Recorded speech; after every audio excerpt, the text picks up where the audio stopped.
All right, you were tuned into Bowks Talking Bouts, and very excited to be talking to an individual competing at Oktagon 87, which goes down on April the 25th. A very intriguing co-main event matchup is set to go down in the middleweight ranks as Dominik Humburger takes on Zebaztian Kadestam, and great having Zebaztian on Bowks Talking Bouts. How's it going, man? All good, man. Thank you. How are you?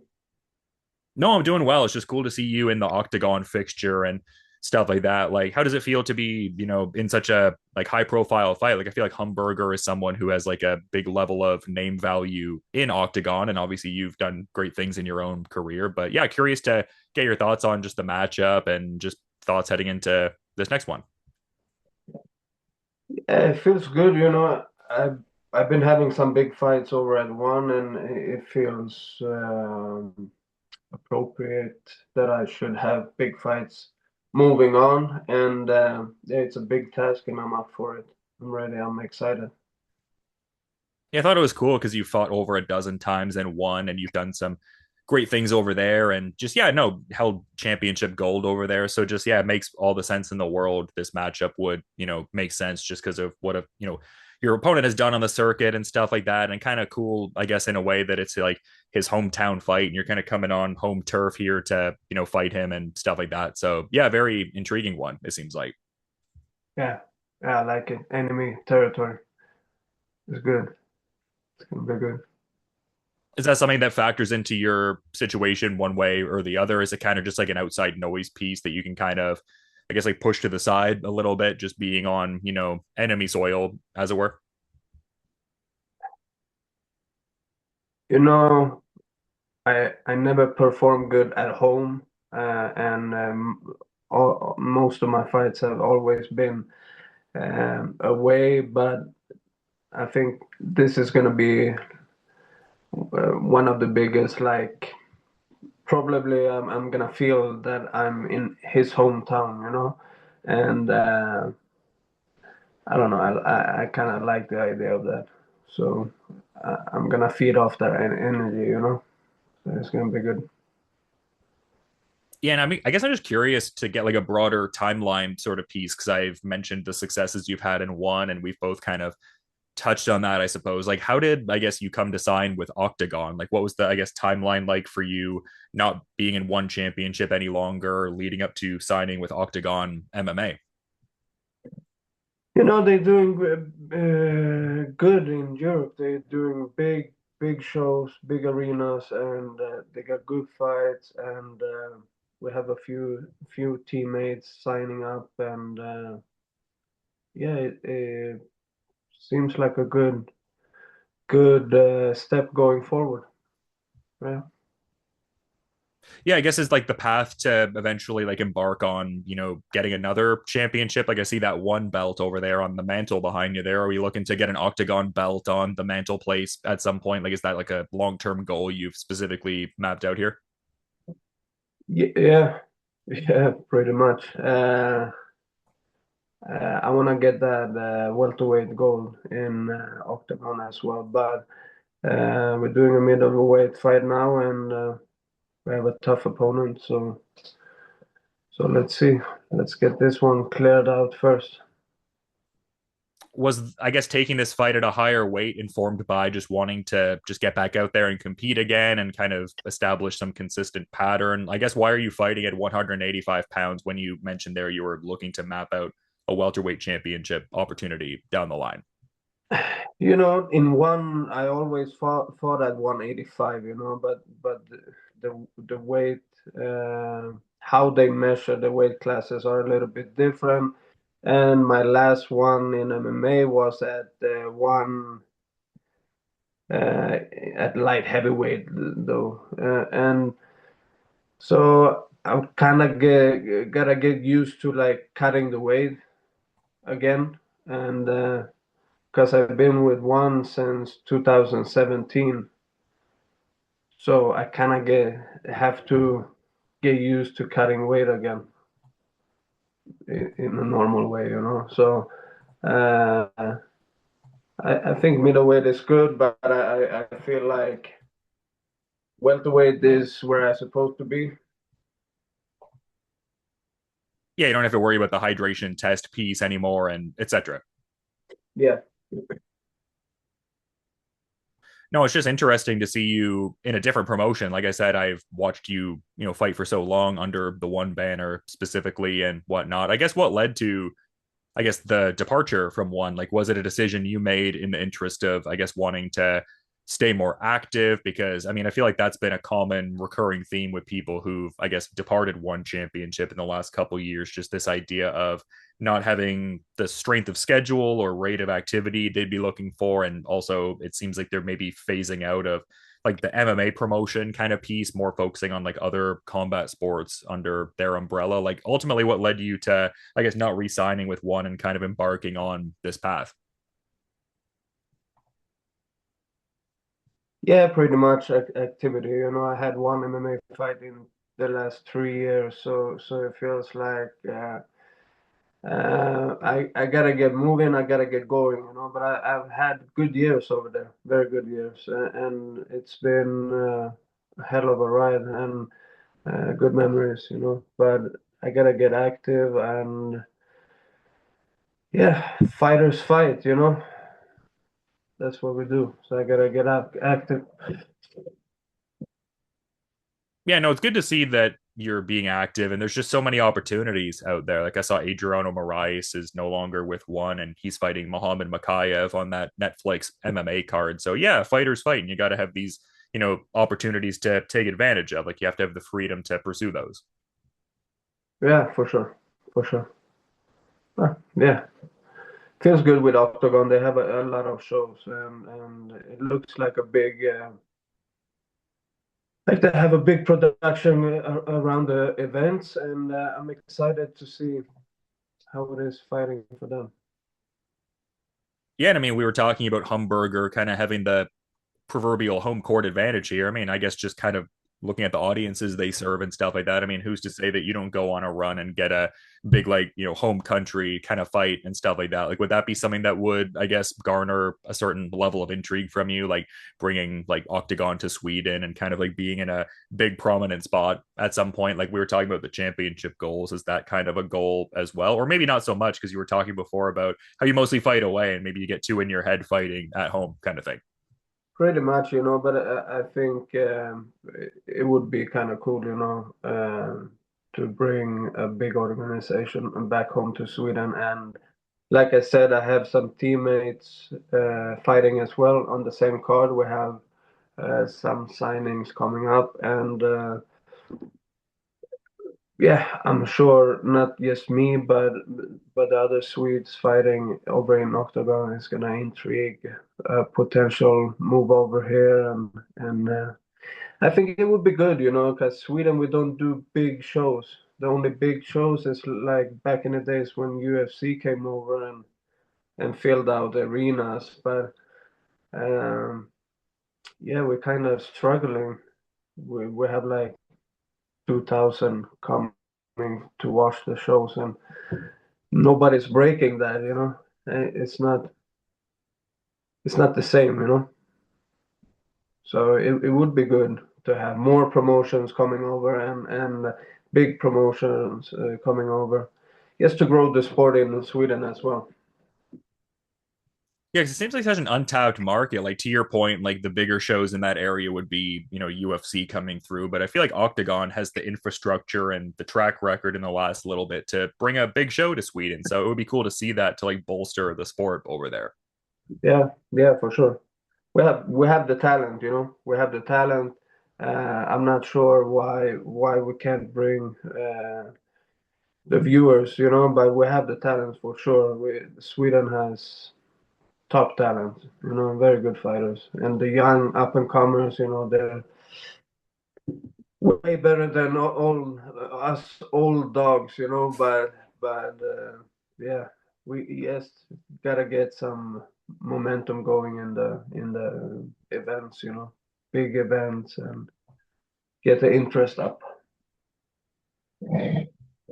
Yeah, because it seems like MMA was like a big thing for you. Like on a BJ Penn article, it was talking about how MMA saved your life and stuff like that. So yeah, I mean, I get why you would want to like, I guess, pay that forward in a certain sense, like in terms of like putting the sport out there to people who could also similarly change their life around and, you know, kind of pour themselves into it and stuff like that. Like what were the, I guess, big lessons that you took away from mixed martial arts, just kind of referencing that sort of piece there? It seems like it was very formative and beneficial for you getting into the sport. Well, like I'm one of those old school guys, who came back when MMA wasn't as big and wasn't a sport in the same way. For me, it was kind of like, okay, this is one way to, let's say, make something out of myself that is positive. And I didn't have anything else. Like if I was to find something else that was even a possibility of going somewhere, it looked pretty dark. So, uh, and yeah, in that case, I'm glad MMA was around and I was able to pursue it. No, it's really cool. And I guess just in terms of like where you're training at, because like historically rather, at least I've known you to get in work at All Stars Training Center. Is that where you're working your skills these days as well? Yeah, yeah. So I've been with them for a little while now, and it's good. It's a very professional gym, and it's a big team, and yeah, I'm grateful to be a part of it. And a lot of young guys, you know, so it keeps the motivation up. And you kind of had a bit of a distinction point there before, which I thought was a little interesting. Like you were talking about how you're kind of one of these like older fighters and like kind of framing it in a context where like maybe your motivations to get in the sport were a little different. Like, I guess, what are you seeing with some of these like younger fighters in terms of like the mentality piece? Like you were talking about the benefit of like the direct like physical technique refinement work you get in with them, but in terms of like that mentality piece you kind of touched upon there, like what are you seeing in like the younger fighters where it seems like they maybe have a different mindset when they're getting into the sport of MMA?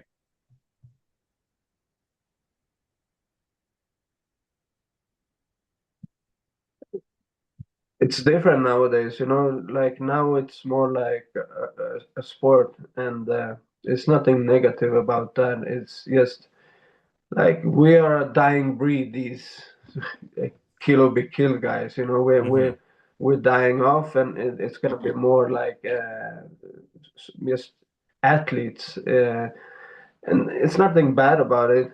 It's just the kids training today, 16, 17 years old, they're already competing in jiu-jitsu, boxing, and they're training MMA full time, and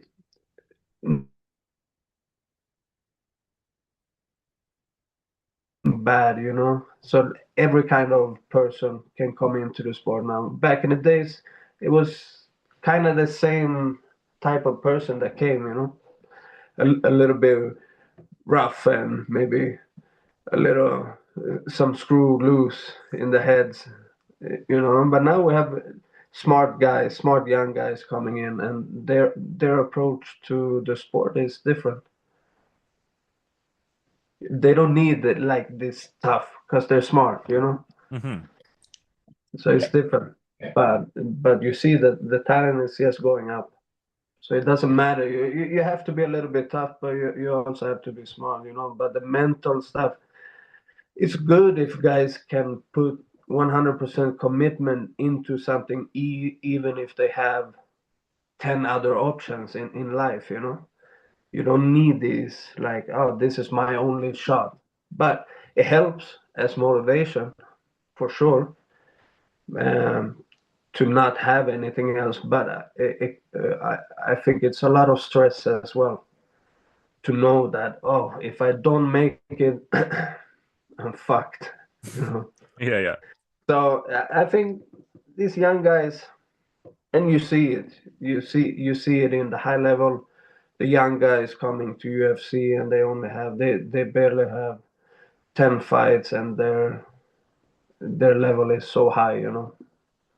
and you go back 10 years and you watch guys with 20 fights, and the level is kind of low, even in UFC if you go compare it today. And so the sport is going well, growing and evolving. Yeah, no, it's interesting to see for sure. And I guess one of like I guess like larger names that trains out of All Stars, or at least has historically gotten and work from there, is Hamzat Chimaev. Like, what are your thoughts on his Sean Strickland fight coming up and everything like that? That would seem like a big one, him defending his UFC middleweight title and all. Yeah, I think he can knock him out, submit him, or go to a decision. But I think Strickland is a tough opponent, and he's one of the guys that could make it to a tough fight. But like I said, I believe Thompson has the skills to either knock him out, submit him, or just grind him for 25 minutes. But yeah, he's tough, Strickland. But he's kind of like either he shows up or he doesn't. You know, comes out, always shows up. He's a monster. Yeah, I mean, a proven track record to say the very least. And you were talking about knockouts and things of that persuasion. I mean, the one you got over Roberto Soldic was certainly one of the more stunning ones I've seen in the last few years, even, I would say. And I guess I bring that up because I was noticing Roberto Soldic was calling for a world title fight with Christian Lee in Japan coming up. If Roberto Soldic and Christian Lee were to fight each other, like, what would your thoughts be on that fight, like in terms of how you could see that one playing out? Well, you know, Christian Lee didn't hasn't defended his welterweight title almost 5 years now. So I don't know. I was waiting for that shot, but I think Soldic is gonna knock him out. First round, second round, bad, really bad. Was that a fight you were actively campaigning for with Christian Lee and one just didn't set it up? Was you kind of touched on a piece there about wanting to fight Christian for the welterweight title, and obviously you were part of that lineage earlier on. So yeah, just curious about that. Like, was that something that one ever talked to you about, or there was no feelers put out for that? Just curious about the Christian Lee fight that didn't come to fruition. Yeah, we were supposed to fight, and then he defended his lightweight title instead. And then it kind of became like this waiting game, and yeah, the years went by, and yeah, and then they gave me a fight in another weight class, but uh, I don't know, man. I think I would have done well against Christian, but it is what it is, you know.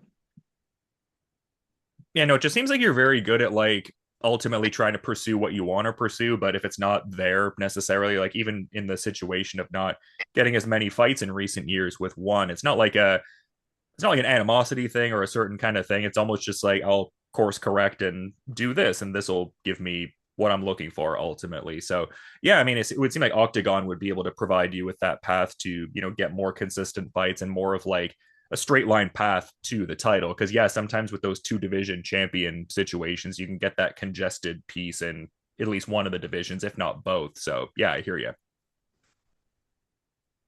Yeah, for sure. You know, I'm getting a little bit older. I'm still still young and handsome, but I gotta be active. You know, Mm-hmm. I gotta be active. So this year I'm gonna be very active, and I've been fighting tough guys for a while now, and I don't expect any easy fights. You know, and I don't want them. I don't want easy fights. I don't want to fight some bums. You know, I want to fight the toughest guys, and yeah, I got one ahead, so it's gonna be fun.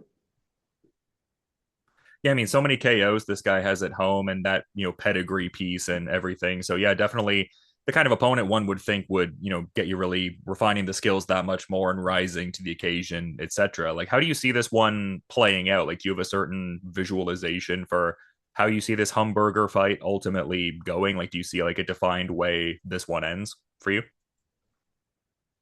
It's a knockout for sure. Let's try to be the one knocking out. He's a pressure fighter, and he's good, but he looks like he's kind of reckless. He takes a shot to give to, and the plan is to make that his mistake. And I believe I have good power, good timing, good techniques. So I should be able to put him to sleep. And yeah, that's the plan. Well, it's a super intriguing fight, and to my prior point, really happy I was able to get you on and talk to you ahead of the fight. Like I've been watching you fight for a few years now, and yeah, surprising we hadn't really had a conversation prior to this point, just considering your profile in one and etc. But cool, we could get it in now all the same. I guess I bring that all up to kind of give you the floor, though, if maybe you did have a final parting thought you felt inclined to add as we're wrapping up here today, Zebaztian. No, man. Thank you for reaching out. And yeah, I'm excited, and I hope you guys tune in. And I'm sure, as always, there's going to be some violence, some blood, and somebody sleeping. So let's get it. No, it's going to be a great one. Octagon 87, definitely a stacked card overall, but this Dominik Humburger fight definitely stood out as one of the bigger ones. So, yeah, really excited for April 25th. And again, to reiterate, thank you for making the time, Zebaztian. I'll be really enjoying checking out the card when it goes down, but you have a good rest of your day. Until then, thank you. Thank you, man. See ya.